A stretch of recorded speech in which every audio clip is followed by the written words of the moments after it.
Vamos começar então os nossos estudos dessa semana. É o capítulo 23, a estranha moral, e o tópico 4, abandonar pai e mãe. Já falamos aqui algumas vezes sobre essa estranha moral, a maneira como Kardec chama a atenção para aquelas passagens do Evangelho, ou seja, dos ensinamentos de Jesus, em que nós, às vezes, até nos assustamos, porque algumas coisas soam, assim, estranhas mesmo, soam até dissonantes do que seriam os ensinamentos tradicionais, tanto da Bíblia quanto, de modo geral, da caridade, como se ele estivesse entrando em contradição. Mas, na verdade, a gente percebe que não é bem assim. Então, nessa passagem especificamente, que ele fala sobre abandonar pai e mãe, nós temos esse relato em alguns evangelistas sobre dois aspectos. De um lado, ele levantando a moral dos discípulos e dos apóstolos, pela dificuldade que ele percebia que eles tinham de se distanciar dos seus afazeres, das suas famílias, das suas tarefas, para cuidar do Evangelho. Isso pode parecer, talvez, mais tranquilo para a gente hoje, porque muitas pessoas fazem isso e se dedicam à vida religiosa e tem até uma infraestrutura, digamos assim, para acolher pessoas que resolvem viver para a religião, né? Então, no catolicismo você tem as freiras, os monges, os frades. Na linha oriental você tem também muitos monges, o budismo, o hinduísmo tem muitas hipóteses, muitos tipos de monge, né? Mas mesmo em outras comunidades religiosas você também encontra uma certa estrutura, um certo amparo para a pessoa que então resolve seguir a vida religiosa. Mas naquela época não existia isso. Você tinha a tradição das famílias, então as famílias que eram levitas. Mas eles misturavam a religião com o trabalho. Eles ganhavam dinheiro com isso. Da mesma maneira, os sacerdotes, ou os fariseus, eram as três classes de poder dos judeus. Então não era exatamente uma vida entregue ao estudo, à caridade, ao Evangelho. Jesus inaugurou isso naquele meio. Havia essa tradição com os essênios, eu acho que vocês já ouviram falar. Os essênios eram um grupamento de religiosos judeus, principalmente homens, que de fato viravam eremitas. Eles moravam em monastérios, tem alguns lugares famosos na região da Palestina, que até hoje depois se encontrou restos armazenados de textos bíblicos, como o Monte Panhan, acho que assim pronuncia, mas tem também registros deles no Monte Carmelo e etc. Então, e alguns estudiosos até arriscam a dizer que Jesus teria tido contato com eles, teria vivido um tempo lá. Nós não temos registro disso nos livros espíritas. Mas nós sabemos que João Batista viveu e se preparou com os essênios. Ele viveu entre os essênios e se preparou com os essênios, portanto, ele muito provavelmente era também essênio, o primo de Jesus. Então, Jesus sabia quem eram os essênios. E certamente no meio dele, entre os discípulos, havia também os essênios. Os essênios, eles estudavam a tradição judaica pela Cabala, e por outros textos que não necessariamente a Torá. Torá é o Pentateuco, que a gente conhece hoje, são os 5 primeiros livros do Velho Testamento. Então, esses essênios, eles eram uma referência, só que eles eram muito rígidos, tinham normas muito disciplinadas, e Jesus não seguia essas normas. Pelo contrário, ele era bastante flexível, bastante tolerante na disciplina que ele tinha com seus apóstolos, seus discípulos, desde que se praticasse a fraternidade. Essa era a regra principal que ele adotava. Então, quando ele convoca os apóstolos, principalmente, eles eram pescadores, eram trabalhadores simples, né? Rurais, nenhum deles era da sociedade mais nobre dos judeus. Jesus não teve nenhum apóstolo que viesse desses grupos importantes que eu falei, levitas, fariseus ou sacerdotes. Ele teve em volta dele Nicodemos, que foi um sacerdote que o acompanhou até o final. Tinha algumas pessoas bastante ricas, como José de Arimateia, que também o seguiam, mas os apóstolos eram pessoas mais simples. E todos eles largaram os seus afazeres. Muitos dos discípulos também deixaram os seus afazeres, né? Nesse contexto, o que a gente aprende? Que era necessário para eles uma adaptação. Porque como que você larga uma atividade onde você tem uma renda, você tem uma casa, você tem uma vida simples, você não tem economias extraordinárias, para seguir um profeta, digamos assim, que era como Jesus no início era chamado, né? Como um profeta, ou o Messias, sendo que Jesus não oferecia em contrapartida nenhum recurso, nenhum pagamento. Então era uma decisão muito difícil naquela época, era uma coisa que destoava, ninguém entendia muito bem. Por que essas pessoas estão largando tudo que eles têm para seguir esse rabi, né? Só que cada vez mais aumentava o número de pessoas. As pessoas ouviam Jesus falar, viam as curas, eram curados também e passavam a seguir Jesus. Algumas vezes o Evangelho chega a nos dizer que Jesus tinha que se desvencilhar deles.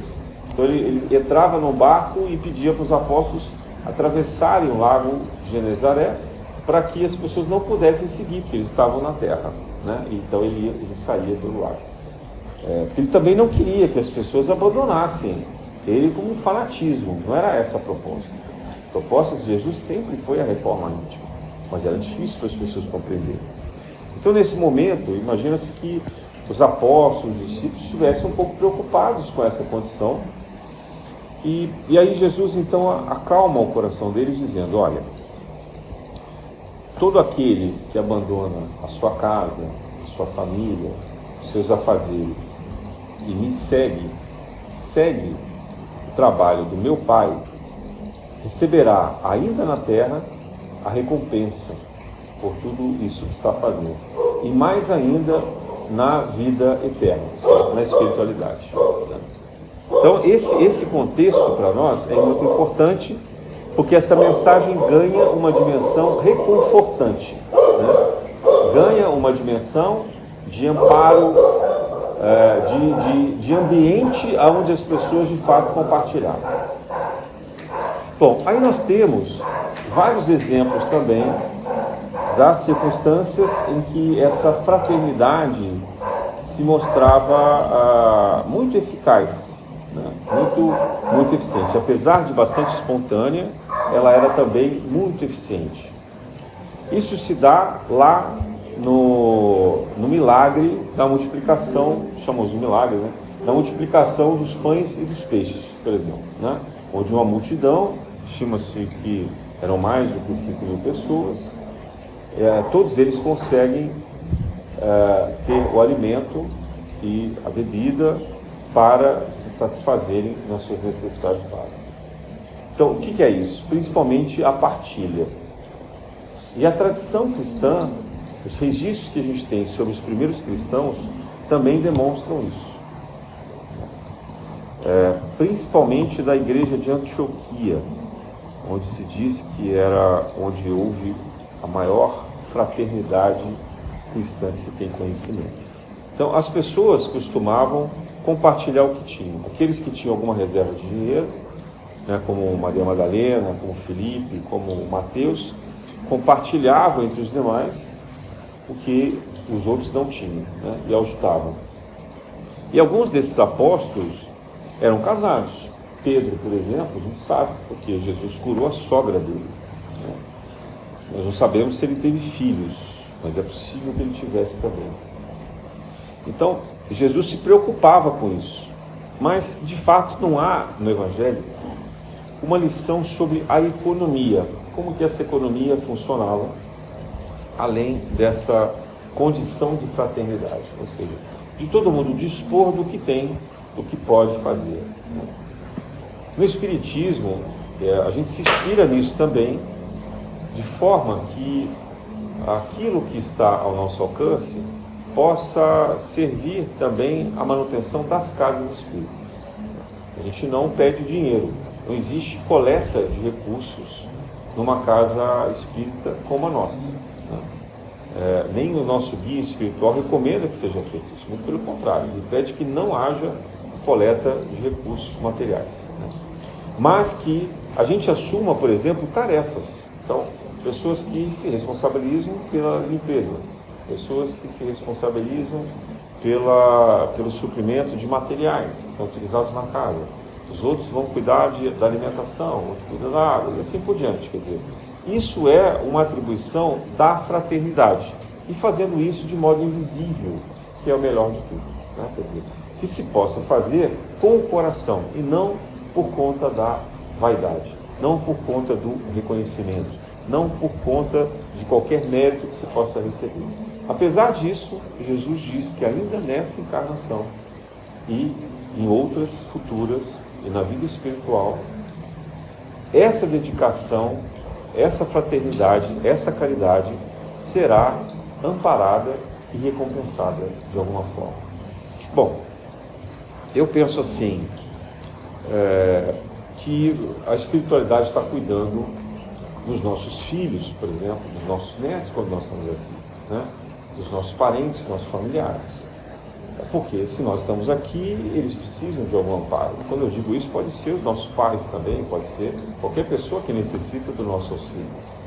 Eles estão cuidando dos nossos animais, eles estão amparando, eles estão criando as condições para que a nossa dedicação ela seja plena, que a gente não precise trazer para cá uma preocupação com o que acontece lá fora.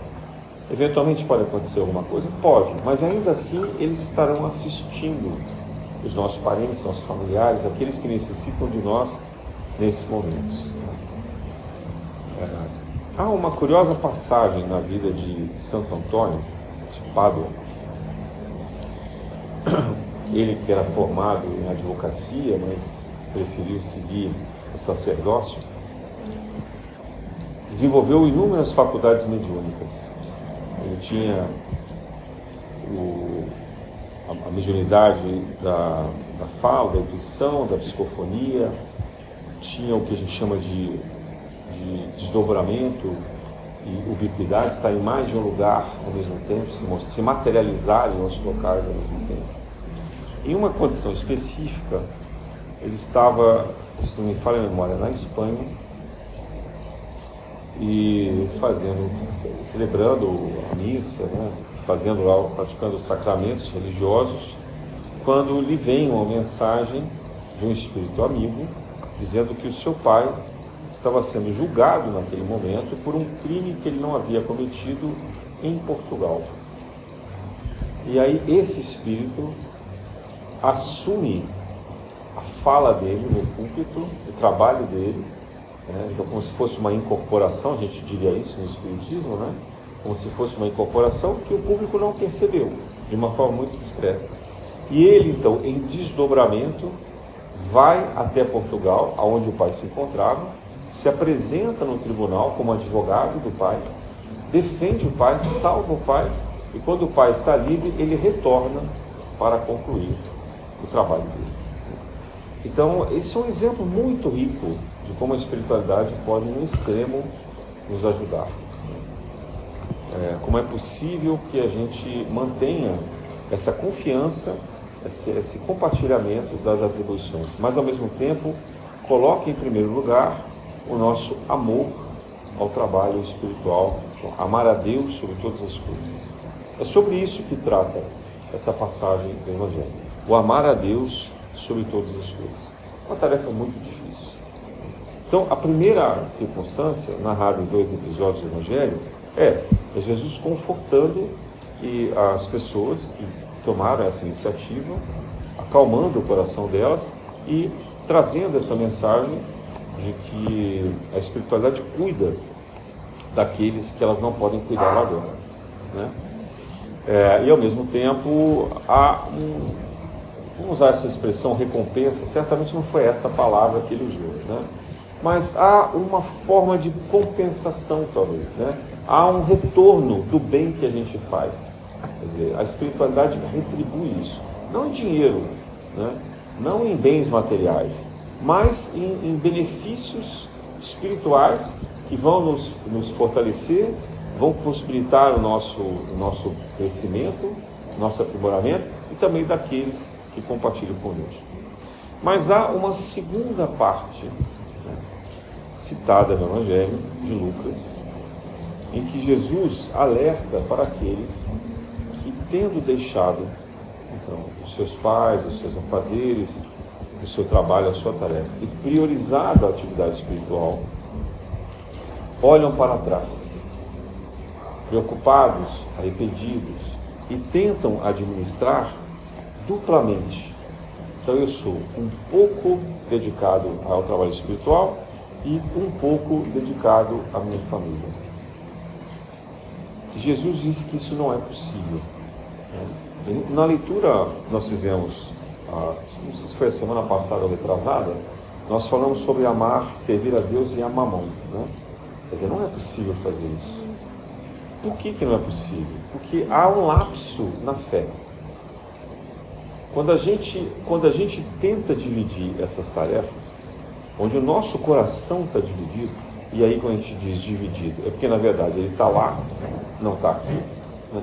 Ele está lá com as nossas preocupações, mesmo que a gente esteja aqui, continua centrado nos nossos deveres, nas nossas tarefas materiais, nas nossas circunstâncias familiares. Então essa situação faz com que a gente nunca consiga ser pleno, a gente nunca consiga estar ali inteiramente. E não há como a gente administrar isso de uma forma proveitosa. Bom, vocês vão me dizer, mas é praticamente impossível na vida moderna a gente fazer isso. Porque todos nós trabalhamos, todos nós temos deveres familiares, todos nós temos preocupações cotidianas, inúmeras, dificuldades que a gente precisa cuidar. Como que a gente vai deixar essas tarefas para se concentrar exclusivamente na atividade espiritual? Bem, Jesus não disse exclusivamente. Há alguns episódios que o próprio Jesus recomendava que os apóstolos e os discípulos voltassem para as suas casas. Então, darem o tratamento que eles precisavam ali, emergencial, para as devidas circunstâncias.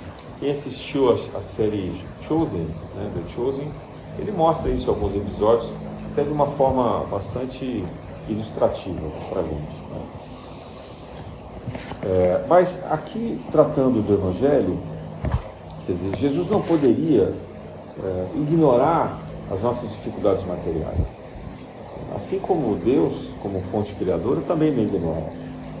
Nós estamos encarnados na Terra, não é para termos uma vida de recolhimento, de afastamento do mundo terreno. A tradição bíblica nos diz, filosófica também, que é preciso estar no mundo sem ser do mundo. Quer dizer, é preciso aprender a separar essa dinâmica. Talvez a gente possa pegar um pouco do conhecimento que a ciência evoluiu naquilo que a gente chama de neurociência ou de pesquisas comportamentais a partir dos estudos que se faz dos mecanismos neurológicos e que se chama hoje de mindfulness. É um exercício, mindfulness, é uma expressão em inglês, né? Um exercício que a gente aprende a estar totalmente focado naquele momento, em tudo que a gente está fazendo. Então, é a situação do estar presente. Essa condição Jesus também mostra.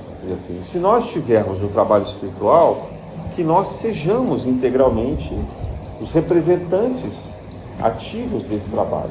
Vou dar um exemplo para vocês. Imagine um médium chegando aqui na casa. A gente sabe que a mediunidade é um pacto que se faz antes da encarnação.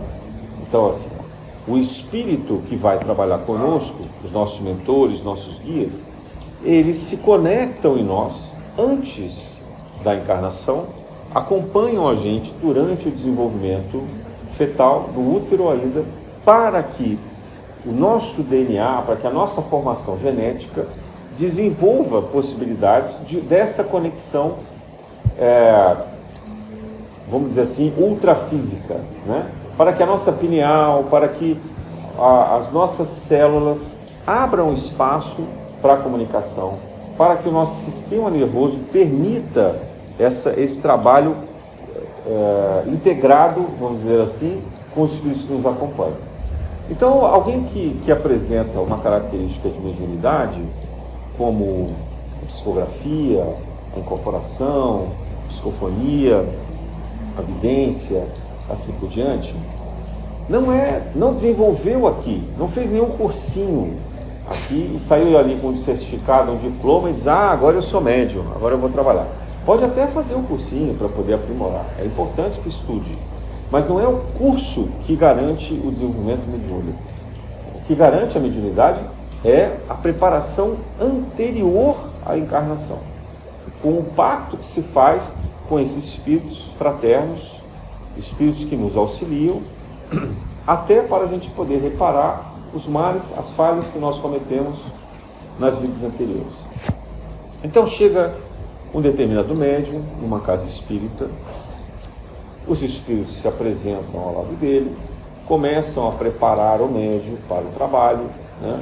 Afastando os espíritos malfazejos, abrindo as conexões neurológicas, né? Limpando as energias das formas de pensamento acumuladas por ele, afastando as preocupações, cuidando lá dos problemas dele, da família, dos animais, do trabalho, tudo que ele traz ali na sua mente, né? Nas suas emoções, e começam a trabalhar com esse médium. Só que esse médium começa a desconfiar, começa a achar que ele está fazendo, que ele não devia estar ali, que ele tem coisas mais importantes para fazer, ele está achando que isso é uma tarefa que não é tão importante assim, que não vai dar tanto resultado, tem outros médiuns na casa, que o papel dele não seja tão fundamental, que ele não vai fazer muita diferença se ele faltar. E aí ele começa a vir uma semana, depois ele falta, aí falta uma, falta duas, né? Aí depois ele vem de novo, aí quando ele começa a passar mal ele volta, porque ele vem buscar o auxílio, mas quando ele melhora ele deixa de vir novamente, né? Então, é sobre isso que Jesus está falando. Aquelas conexões abertas da mediunidade dele vão buscar espíritos afins com a forma de pensamento que ele está integrado, com a frequência que ele está estabelecendo, né? Então, essas conexões vão fazer o quê? Que ele atraia espíritos malfazejos. A mediunidade já está aberta. Não foi o espírito guia que abriu para ele. Veio na encarnação, né? No pacto que ele fez, na preparação, na programação do seu trajeto, da sua vida espiritual. E aí o que é que ele faz com isso? Ele começa a fraquejar nesse compromisso. E ele começa a se iludir, porque ele pensa que ele não precisará atuar com a mediunidade. Mas não existe isso. Ou se trabalha numa casa do bem, não necessariamente uma casa espírita, porque há médiuns também em outras religiões, em outras formas de espiritualidade, manifestação espiritual, mas ou ele trabalha e se conecta com essa atividade benfazeja, digamos assim, ou ele vai trabalhar com a mediunidade com os espíritos de baixa vibração. E aí vai começar um processo obsessivo, um processo de ilusão, né, de mistificação. Começa pela família, começa pelo trabalho, começa na rua. Algumas vezes isso se transforma em sintomas biológicos muito complexos, como convulsão, como a epilepsia, como a catalepsia, né, onde a pessoa apaga e ninguém consegue explicar o que está acontecendo, né? Então, circunstâncias muito graves desses médiuns que deixam de cumprir o seu compromisso espiritual. Nós temos na literatura espírita vários exemplos desses médios que fracassaram na sua programação. Essa é a palavra, porque a gente tem um programa e a gente não cumpre. Então há um fracasso, né? Infelizmente.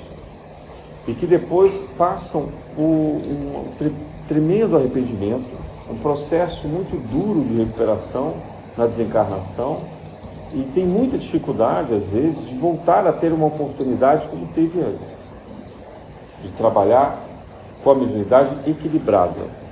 E aí servem de 2, 3, 4 encarnações intermediárias para poder voltar àquele estágio que ele estava antes, né, onde as condições lhe eram favoráveis.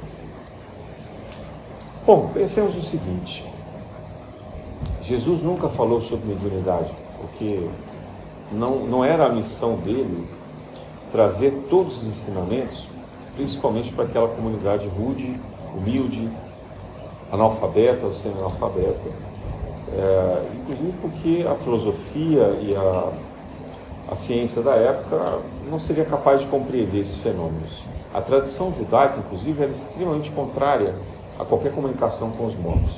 Então a mediunidade acontecia de uma forma muito sutil naquela época, né? Muito mais intuitiva, digamos assim.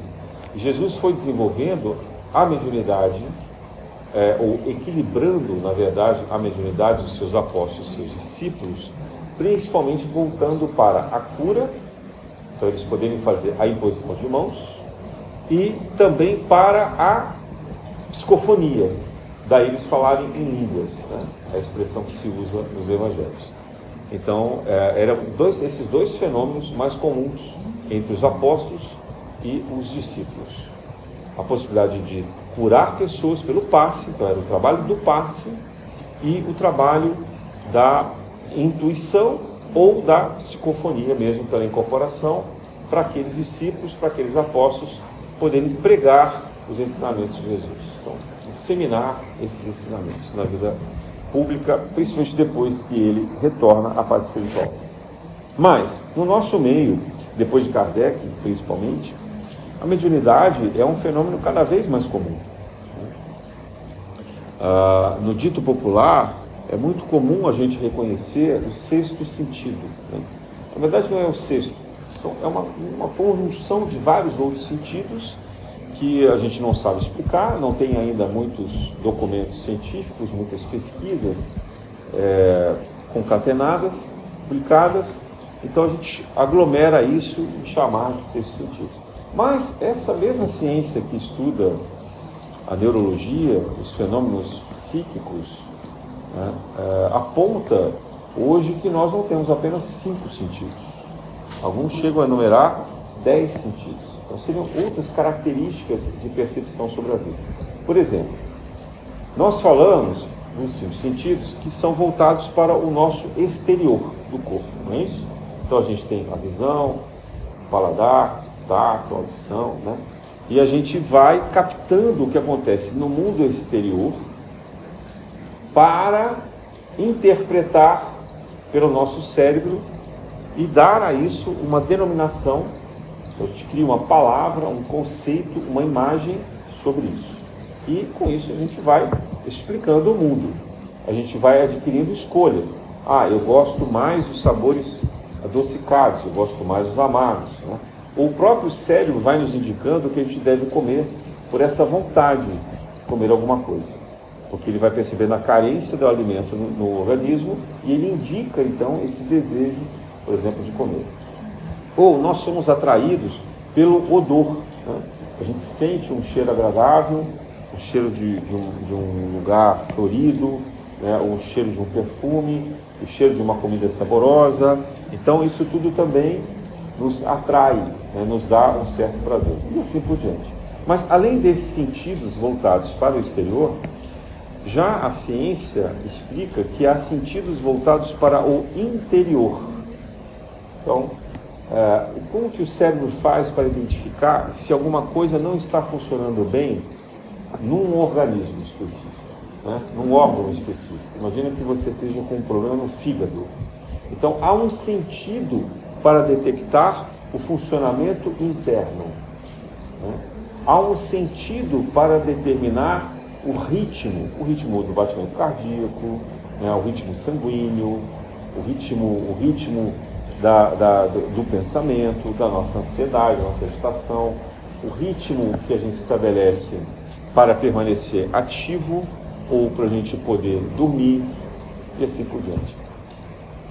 Há também sentidos que estão relacionados a conexões ultrassensíveis ou extrasensíveis, suprassensíveis, como a gente quiser denominar, né? Que são os fenômenos que acontecem à margem de nós. Então, por exemplo, se eu te pedir para você fechar os olhos, né, e se concentrar no que está no seu entorno, é capaz de você perceber a curta distância a pessoa que está ao seu lado, sem precisar tocar nela, sem precisar enxergá-la, sem precisar qualquer manifestação dos sentidos tradicionais que nós temos. Isso são os nossos campos energéticos, né? A gente pode aprender a expandir esses campos energéticos e perceber as coisas, os fenômenos, né? Se você estiver sozinho em casa e tiver alguém se aproximando da sua porta, é possível que de onde você está, você perceba essa presença pelo seu campo, né? Que você está em casa seguro, seu campo está expandido, confortável, como se fosse um gás, né, que ocupa todo aquele espaço. Quando alguém se aproxima da casa, é capaz de você perceber isso. Enfim, há uma série de sentidos. Então, o momento em que a gente vive, a mediunidade se manifesta de diversas maneiras ainda até não catalogadas, digamos assim, pelos livros de espiritualidade, livros espíritas, não está talvez no livro dos médiuns, porque cada sentido nosso é uma grande possibilidade. Eu conheço uma pessoa que, por exemplo, manifesta a mediunidade com arrepio. Então ela sabe que está acontecendo alguma coisa boa ou ruim, porque ela fica arrepiada, né? Outras pessoas manifestam a mediunidade pelo canto. Então a pessoa, ela consegue, enquanto ela canta, ela entra numa frequência que os espíritos trabalham pelas notas musicais para enviar emanações positivas para todas as pessoas que ouvem aquele canto. E aqui não precisa ser uma pessoa que cante de uma forma formidável, né, de uma maneira muito bonita, afinada, não. É simplesmente pela maneira como ela se expressa em seus sentimentos com aquela harmonia musical. Outras pessoas têm a presciência ou a premonição, né? Sentem as coisas. Olha, eu acho que vai acontecer alguma coisa assim.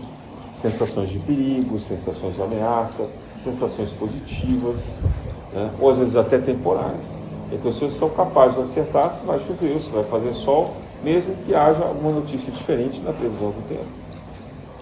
Então, essa capacidade mediúnica expandida, digamos assim, ela é possível de diversas formas, mesmo integrando a tecnologia que nós temos hoje.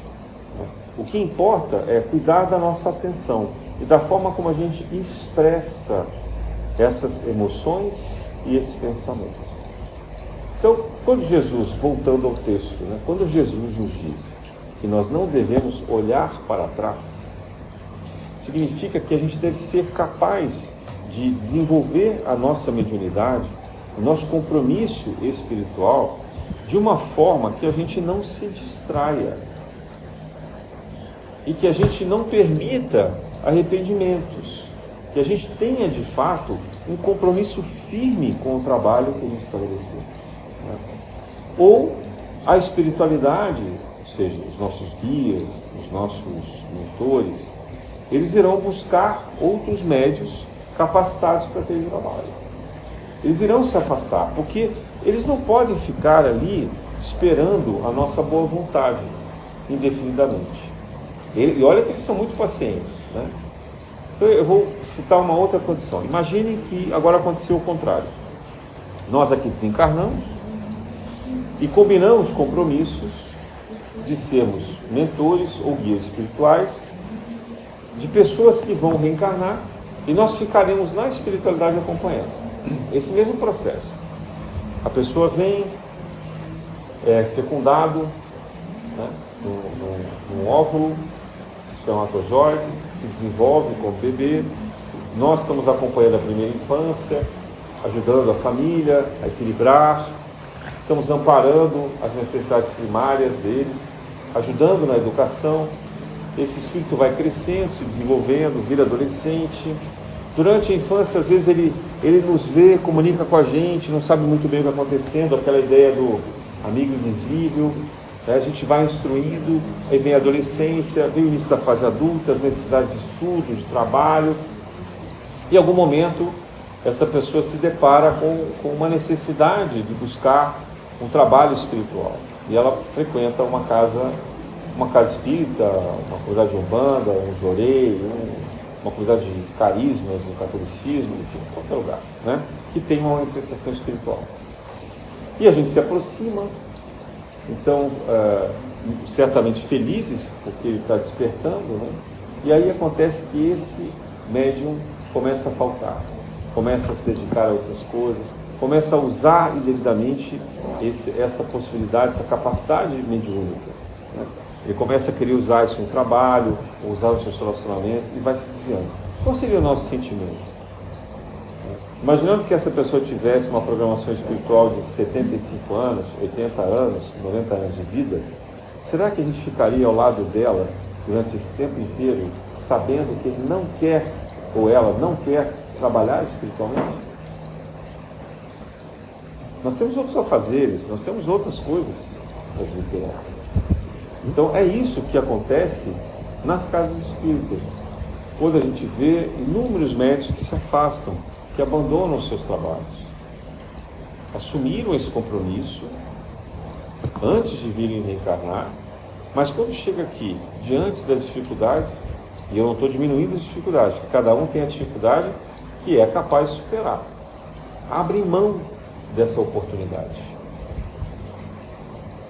Por motivos, às vezes, muito fúteis. Desculpem a sinceridade. Né? Motivos, às vezes, de rixas pessoais, de vaidade, né? De orgulho, por não se sentirem importantes, por não ocuparem uma posição na mesa, por não terem um cargo que eles gostariam de ter, que se acham merecedores, por invejarem a posição de um outro médium, porque ele desenvolveu uma faculdade psicofônica, então de vez em quando ele recebe alguns palestrantes ilustres, né? Ou ele dá algumas mensagens psicofônicas, ou ele desenha, né? Ele ou ela desenham de uma forma que ele não consegue reproduzir, ou quando essa pessoa dá o passe, ele não consegue também sentir que tem o mesmo efeito. Veja, nós temos sentimentos muito mesquinhos dentro de nós. E às vezes por esses sentimentos a gente vai se afastando.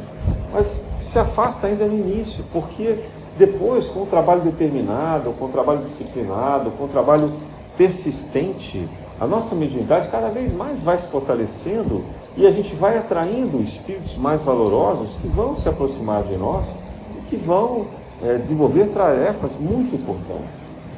Não necessariamente manifestar fenômenos, porque o papel de uma casa espírita não é fazer espetáculos.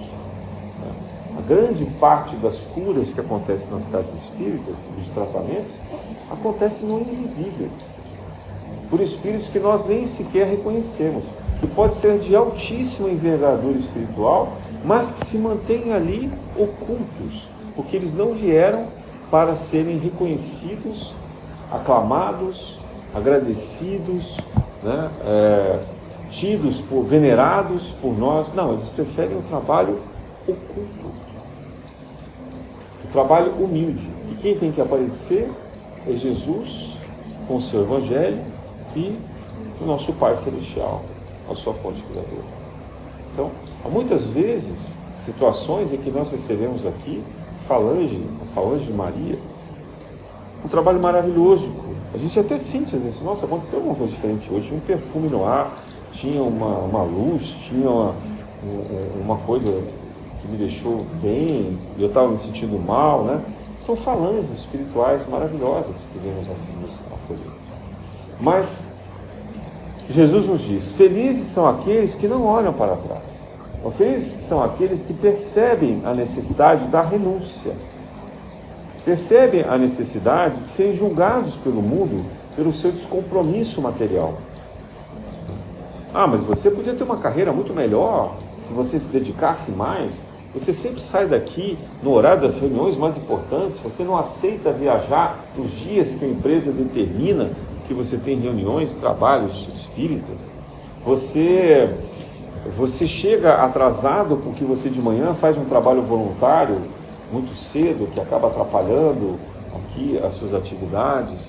Ou você, às vezes durante o dia, dedica parte do seu tempo para socorrer os necessitados, atender mensagens, com mensagens fraternas, aqueles que estão desesperados, e assim por diante. Quer dizer, nós sermos julgados por isso é parte do processo da prova e de se firmar necessariamente essa condição mediúnica. Isso não tem um tempo pequeno para acontecer. Isso pode acontecer a vida inteira. Médicos como Chico Xavier, como Divaldo, a gente sabe que o Chico foi perseguido a vida inteira dele. O Divaldo ainda até hoje conta das dificuldades que ele tem. Recentemente ele até fez uma narrativa de uma perseguição muito intensa. Nós seremos perseguidos, nós seremos caluniados, nós seremos injustiçados, nós seremos chamados de ingênuos, até de enganadores. Algumas pessoas vão tentar buscar em nós defeitos muito graves, que é possível até que a gente tenha, mas que não atrapalham de alguma forma o nosso trabalho. Mas para essas pessoas isso deve ser colocado no holofote. Então vão nos acusar de todas as formas. Mas se nós nos mantivermos fiéis, nos mantivermos leais ao amor, ao trabalho do Evangelho, então nós alcançaremos essa recompensa, esse reconhecimento, porque nós elevaremos as nossas vibrações e os espíritos que nos auxiliam virão em nosso auxílio. Ora, há casos em que médios se dedicam tanto, de uma forma tão compromissada e zelosa na sua encarnação, que além daqueles espíritos iniciais que se comprometeram com o trabalho, ele atrai inúmeras outras falanges, que vão se aproximando, que vão auxiliando, que vão organizando as coisas, facilitando os trabalhos. Por quê? Porque a gente merece? Não, é porque eles são bondosos mesmo. Eles se apiedam de nós. Eles têm misericórdia por nós, porque eles veem o nosso esforço. Algumas vezes está na nossa programação familiar ter um filho doente, ter um desencarne antecipado, jovem, de alguém muito querido, ou passar por um processo de uma prova financeira muito dura, de uma humilhação. Isso tudo é amenizado. A gente passa por aquilo, toma um susto e de repente aquilo acabou, foi embora, porque nós fizemos por merecer. O processo é de elevar a nossa vibração, não é de acumular bens, nem bens espirituais, mas é de elevar a nossa vibração e passar a viver nas frequências mais elevadas, sem olhar para trás, sem que a gente se arrependa. Uma passagem muito antiga do Velho Testamento fala sobre Sara, que no resgate que eles tiveram sobre o Gomorra, ela olha para trás e ela vira uma pedra de sal. É isso que a gente vê? Então é mais ou menos essa ideia, né? A gente, quando olha para trás, a gente congela dentro da gente o sentimento que poderia ser puro, elevado, e condensa isso numa energia, de novo, vibracional, muito densa, muito presa ainda à matéria. É esse o convite que a mensagem de hoje nos faz, que a gente possa, assim, ir aprendendo, despertando, mas com a vontade do compromisso de cumprir essa nossa programação. E começando pequeno, com os compromissos assumidos, por exemplo, nas reuniões semanais que nós temos, na graça de Deus.